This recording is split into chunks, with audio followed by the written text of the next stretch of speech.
Good afternoon बच्चों आज हम जीव विज्ञान का जो है पत्तियां भोजन कैसे बनाती हैं वो आपको पढ़ाना है।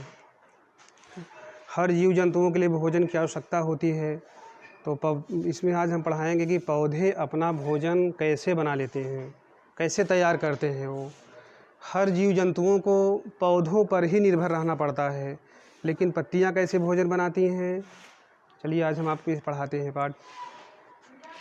जिस तरीके से हमें भोजन बनाने के लिए अपने किचन में आटा, दाल, चावल आदि की आवश्यकता होती है, उसी प्रकार से पौधों को भी भोजन बनाने के लिए निम्न अवयव आवश्यक होते हैं।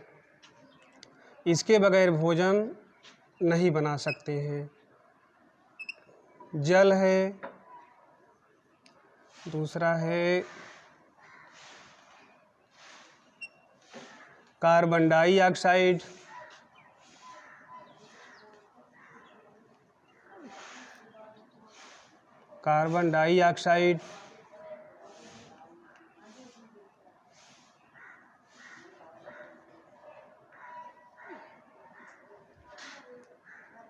पर्णहरिम है,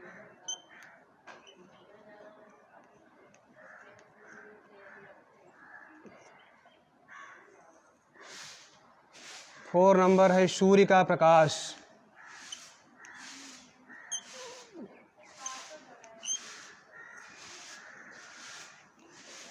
सूर्य का प्रकाश।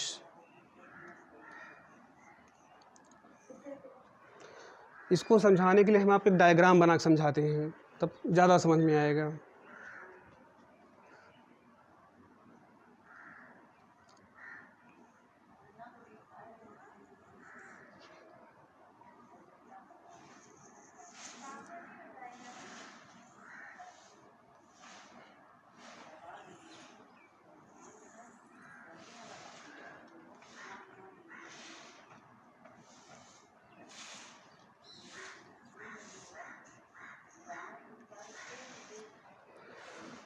ये मान लीजिए कोई पत्ती है,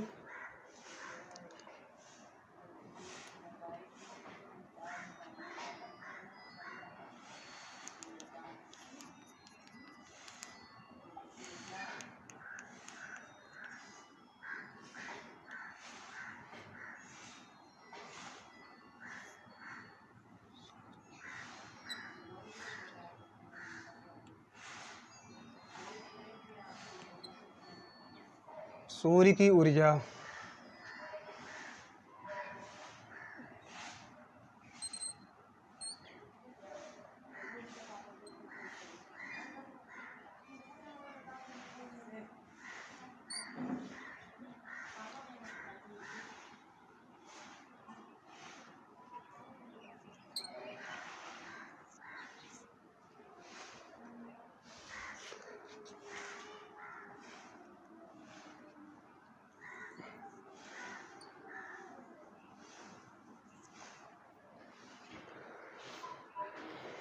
ये हमने डायग्राम बना दिया। मान लीजिए कि पौधों को जो चार आवश्यकता पड़ती है, जल है, कार्बन डाइऑक्साइड है, पर्णहरिम है, सूर्य का प्रकाश है, ये पत्तियों तक पहुँचते कैसे हैं। जल है, जल आप मिट्टी से जल अवशोषित करते हैं, मिट्टी से जल द्वारा जाइलम के द्वारा पत्तियों तक पहुँच जाता है, ये जल प्राप्त हो गया। दूसरा है कार्बन डाइऑक्साइड। कार्बन डाइऑक्साइड हमें वायुमंडल से प्राप्त होता है। हम जो ऑक्सीजन लेते हैं, CO2 छोड़ते हैं, ये पौधे अपना भोजन बनाने के लिए उपयोग करते हैं। CO2 उनको यहाँ से मिल गया है। अगला है पर्णहरिम। पौधों को पर्णहरिम, चूँकि पत्तियाँ पर्णहरिम के कारण हरी होती हैं, पर्णहरिम के कारण ही पत्तियाँ हरी होती हैं, पर्णहरिम इनको मिल जाता है। सूर्य का प्रकाश, सूर्य का प्रकाश आपको यहाँ से मिल रहा है। पत्तियाँ अगर हैं तो सूर्य प्रकाश तो मिल ही जाएगा। इनके बगैर ये सब मिल के चारों भोजन बनाते हैं। जब ये जो पर्णहरिम है, ये सूर्य के प्रकाश को अवशोषित करके ये क्या बनाता है, ग्लूकोज भोजन बना लेगा ये।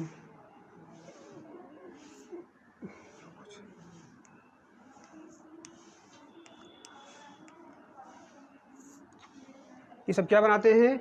ग्लूकोज भोजन बनाते हैं। इसके बदले में भोजन जब इनका पत्तियों का बन जाता है तब हमको प्राणदायिनी ऑक्सीजन क्या मिलता है?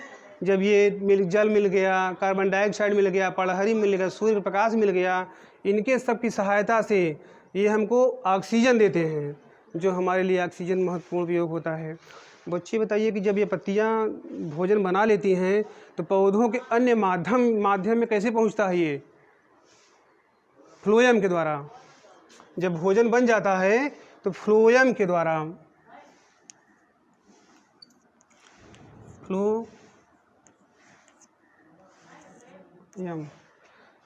जब भोजन बन के तैयार हो जाता है तो फ्लोएम के माध्यम से पत्तियाँ सारी जड़ों से लेकर सारे चीज़ों में पहुंचा देती हैं।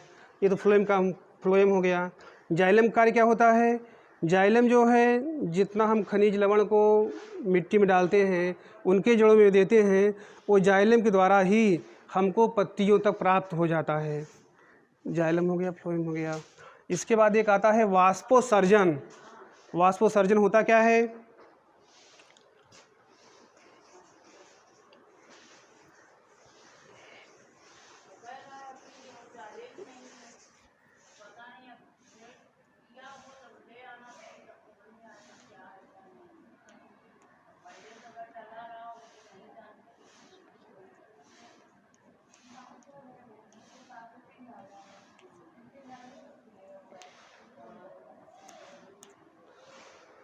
वाष्पोत्सर्जन है क्या?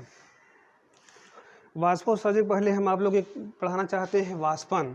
मैंने पहले छोटी कक्षाओं में पढ़ाया भी है, बताया है कि वाष्पन हर ताप पर क्रियाएं होती रहती हैं। जैसे मान लीजिए एक भगोने में आप पानी रख दीजिए, उसको ढक दीजिए। आप यहाँ स्कूल से लौट के जाते हैं या 2 घंटे 3 घंटे बाद जाते हैं, देखते हैं उसमें जो ऊपर से ढके हुए हैं ढक्कन पे छोटी छोटी पानी की बूंदें दिखाई देती हैं। वही वाष्पन है। ये वाष्पन हर ताप पर होता रहता है। कुछ मौसम में ये कम हो जाता है, जैसे कि ठंडी के मौसम में या बरसात के मौसम में आर्द्रता के कारण इनका वाष्पन कम हो जाता है। गर्मियों के मौसम में वाष्पन क्रिया बढ़ जाती है। अक्सर आप देखे होंगे कि गर्मियों के मौसम में आपके अगल बगल के तालाब, नदी, झील सूख जाते हैं या पानी कम हो जाता है। इन्हीं वाष्पन के कारण क्रियाएं होती रहती हैं, जिससे कि ताप बनकर पानी हमेशा उड़ता रहता है। उसी एक पार्ट है वाष्पोत्सर्जन। वाष्पोत्सर्जन क्या है? पौधों के वायवीय भागों से जल हानि को वाष्पोत्सर्जन कहते हैं। अब सोचेंगे वायवीय भाग क्या है? मैंने बताया कि जो पत्तियां होती हैं, पत्तियां भी वाष्पोत्सर्जन करती हैं। हमेशा जो है इनके रंध्रों के द्वारा जल ऊपर उड़ता रहता है। अब ये सोचेंगे आपकी जल कैसे उड़ता रहता है? पत्तियों में छिद्र होते हैं जिसको रंध्र बोलते हैं, स्टोमेटा होता है, उसी के माध्यम से हमेशा वाष्पोत्सर्जन क्रियाएँ होती रहती हैं। मैं आपको समझाता हूँ इसको एक डायग्राम बनाकर। वाष्पोत्सर्जन क्रिया। अच्छा, वाष्पोत्सर्जन का महत्व क्या होता है? वाष्पोत्सर्जन से का महत्व पौधों में उसका ताप नियंत्रित रहता है, ताप हमेशा बना रहता है।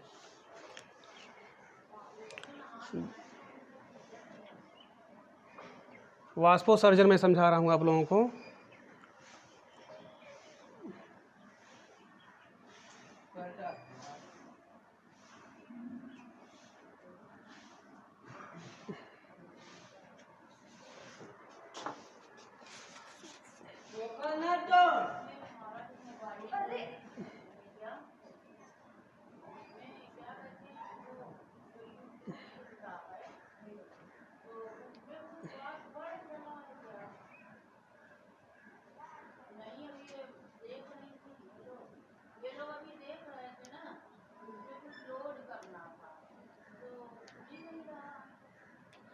ये वाष्पोत्सर्जन है। मैंने गमला लिया, गमले में एक पौधा लगाया और एक इसको जार के माध्यम से मैंने इसको क्या किया? ढक दिया है। मैंने गमला लिया, गमले एक पौधा लगाया, इसके बाद एक जार के माध्यम से मैंने ढक दिया है, तभी तो वाष्पोत्सर्जन क्रियाएँ आएगी ना।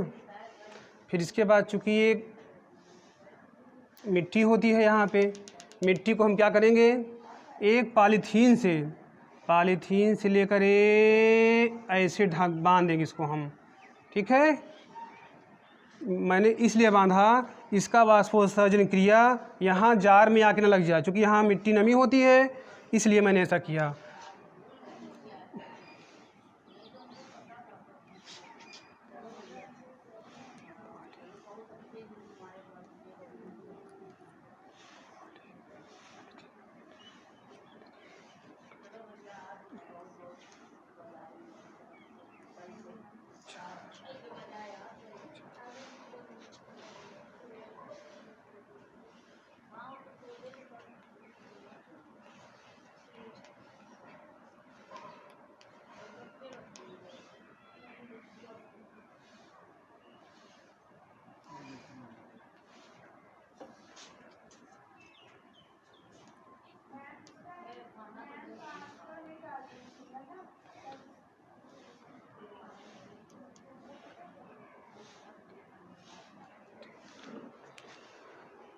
जार हमने ले लिया, पॉलीथीन से बांध दिया।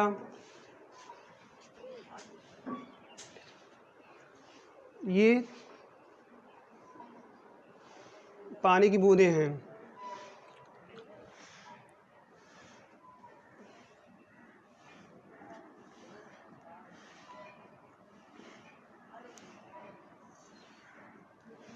ये हमने गमला ले लिया।